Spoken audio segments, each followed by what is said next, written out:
Bapak Ibu hadirin sekalian, jika melihat kalau tahun ini merupakan penyelenggaraan yang ke-21, berarti Islamic Book Fair yang diselenggarakan oleh Ikatan Penerbit Indonesia IKP DKI Jakarta sudah dimulai sejak tahun 2002. Ya, sempat vakum 1 tahun pada saat pandemi kemarin, kemudian dilanjutkan kembali hingga sekarang. Untuk itu, selanjutnya mari kita sama-sama menyimak sambutan dari Ketua IKP DKI Jakarta kepada Bapak Hikmat Kurnia. Kami persilakan.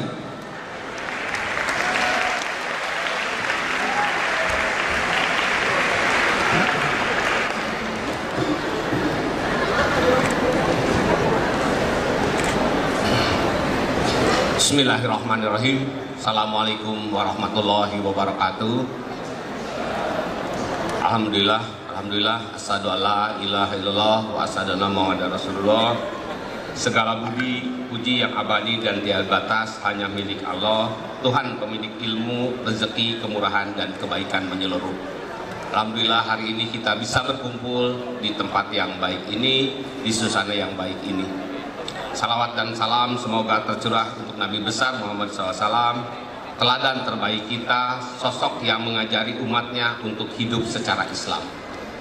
Sosok yang mengajari kita tidak hanya mengajari kita untuk membaca dengan mata kepala, tapi membaca dengan mata hati. Yang terhormat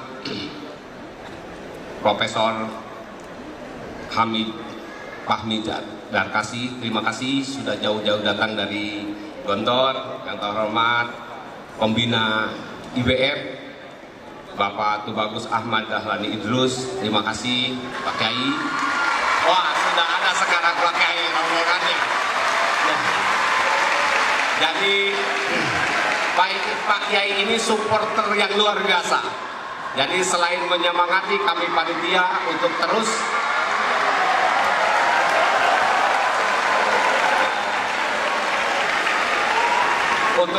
menghidupkan IBF, untuk terus berdakwah dengan jalan literasi, juga mengerahkan santri-santrinya. Terima kasih para santri semua. IBF tidak akan meriah tanpa kehadiran santri-santri. Yang terhormat Pak Anton Soekarno, terima kasih Pak Anton. Beliau adalah Direktur Sales and Distributor Bank Syariah Mandiri yang disertai oleh jajaran Grup Head dan RCEO Bank Syariah Indonesia. Jadi ini BSI ini sudah 2 tahun ya mendukung kita. Terima kasih atas kerjasamanya, atas kolaborasinya sehingga Islami bisa didukung oleh BSI. Terima kasih. Yang terhormat Pak Aris Hilman, ini bos saya di IKP, Pak.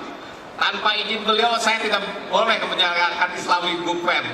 Jadi terima kasih Pak Aris. Ada juga Pak Wahyu, Pak Mapa dari IKP Pusat. Atas izin para beliau inilah IBF bisa berlangsung, Pak. Terima kasih. Kemudian saya juga terima kasih ke Dr. Mulis Hanafi Sekum Bajnas yang telah hadir di acara ini sekaligus mengisi stand dan memeriahkan acara. Juga ada Pak Adian. Terima kasih Pak Adian.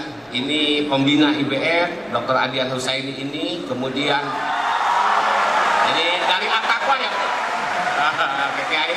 Ini dari Aktakwa yang mensupport kita. Terima kasih juga Pak Adian ini juri dari IBF Award, ketua juri dari IBF Award. Kemudian saya juga terima kasih pada ini Dewan Juri, ada Pak siapa tadi ya? Ada Dewan Juri yang lain, kemudian juga tak lupa para kiai. Ini ada 21 kiai pondok pesantren yang memungkinkan acara ini menjadi beda, menjadi unik. Karena apa? Ini katanya tahun politik. Agak repot, kita harus memilih salah satu katanya gitu. Nanti IBF ini kan harus milik umat. IBF itu harus milik ke semua. Sementara tahun ini tarik-menarik politiknya agak kenceng ke kita. Jadi kita memilih ini yang bergerak di umat, yang bergerak di bawah adalah pimpinan pondok pesantren. Jadi terima kasih para kiai yang telah mendukung kegiatan ini. Yang terhormat juga ada ini Pak Tohir. Pak Tohir ini pembina IKP DKI, penasehat bersama Pak Lukman. Jadi ini sebenarnya IBF ini kerja kolektif, kerja dari banyak orang, kerja dari sekian unsur sehingga memungkinkan ini berlangsung. Jadi saya diamanahi sebagai ketua IKAPI, jangan sampai IBF tidak berlangsung, katanya Pak Yanto. Ini Pak Yanto ini mewakili diskusi Jakarta, mewakili Pak Firmansyah. Karena kalau IBF habis, literasi mau dimanain. Jadi kita tidak boleh tidak menyalahkan IBF. Literasi Islami adalah investasi yang tak pernah rugi. Jadi harus terus berinvestasi. Begitu ya Pak Anton ya.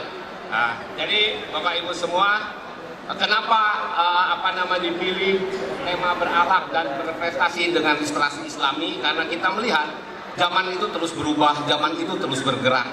Kita butuh fondasi untuk bergerak sebagai sebuah bangsa, sebagai sebuah umat Islam. Kita butuh landasan yang jelas. Dan alhamdulillah kita punya literasi Islami yang berporos pada Rasulullah yang telah mencontohkan pada kita, kemudian dilanjutkan oleh oleh kegemilangan Islam yang lain. Kita pernah misalnya mendapatkan di Abbasiyah, kita pernah memiliki Baghdad yang sebagai pusat ilmu pengetahuan, di Cordoba, di Andalusia, di Turki, dan di berbagai. Jadi sebenarnya dengan melihat Islam sebagai sebuah ilmu yang harus ditebarkan, harus dibumikan, kita melihat bahwa itulah tujuan IBF harus dilakukan. Paling tidak ada 3 unsur yang harus dilakukan. Pertama, urusan akhlak, dan akhlak kita sudah dicontohkan oleh Rasulullah. Rasulullah itu lahir sebagai yatim tapi mampu bermartabat posisi sebagai pedagang hebat, sebagai panglima, dan sebagai negarawan. Kalau tahu mau buku negarawan itu ada penulisnya tuh, Pak Thohir itu lagi menulis dan bukunya akan di-launching, Muhammad sebagai negarawan. Jadi itu kita bisa tahu, jadi akhlak itu sudah dicontohkan oleh Rasulullah, dan Rasulullah telah menjadi poros dari semua kemajuan itu. Kita juga butuh berprestasi. Butuh prestasi apa? Karena kalau baik saja tidak berprestasi nanti gampang ditipu, gampang dikerjain, sehingga kita harus punya kompetensi, harus punya keahlian. Itulah kenapa umat Islam selain harusnya baik harus punya keahlian. Saya sangat berharap 20-30 tahun akan datang dari santri-santri ini akan lahir pemimpin-pemimpin Indonesia yang baik. Namun ternyata dunia juga berubah, dunia bergerak sangat cepat sehingga butuh literasi. Karena apa? Tanpa literasi kita tidak akan memahami dunia, kita tidak akan memahami perubahan-perubahan yang terjadi. Itulah kenapa literasi menjadi penting. Literasi menjadi pondasi bagi lahirnya bangsa yang hebat. Dan bangsa yang hebat akan melahirkan peradaban yang kuat, peradaban yang akan menjadi rahmatan lil alamin bagi seluruh warga umat manusia. Sekali lagi saya ucapkan terima kasih ke berbagai pihak yang memungkinkan IBF ini berlangsung, yang mendoakan, yang mendorong, yang bekerja sama. Dan saya rasa saya kalau menyebut satu-satu mungkin agak panjang daftarnya, karena kita selalu minta tolong pada semua orang, selalu memohon petunjuk, selalu memohon pertolongan, selalu memohon bantuan. Jadi tanpa itu rasanya tidak banyak yang kami lakukan. Tanpa kerjasama, tanpa dukungan, saya rasa kita akan kerepotan mengurus IBF. Padahal IBF ini harus bergerak terus-menerus. Dan semoga untuk tahun-tahun akan datang kita akan banyak lagi acara yang diperuntukkan untuk santri, untuk pelajar. Tahun ini pernah kita berlomba tahmid, kemudian tahun ini ada marawis dan juga ada lomba kaligrafi. Mungkin tahun depan kita harus melaksanakan lebih banyak acara supaya teman-teman santri merasa terlibat, merasa menjadi bagian dari kegiatan ini. Insya Allah dengan dukungan semua, rasanya ini bukan sesuatu yang tidak mungkin. Saya ucapkan terima kasih. Semoga apa yang kita lakukan, semoga langkah-langkah kita menjadi ijazah tersendiri bagi kemuliaan hidup kita. Terima kasih. Assalamualaikum warahmatullahi wabarakatuh. Baik, terima kasih Pak Hikmat atas sambutannya.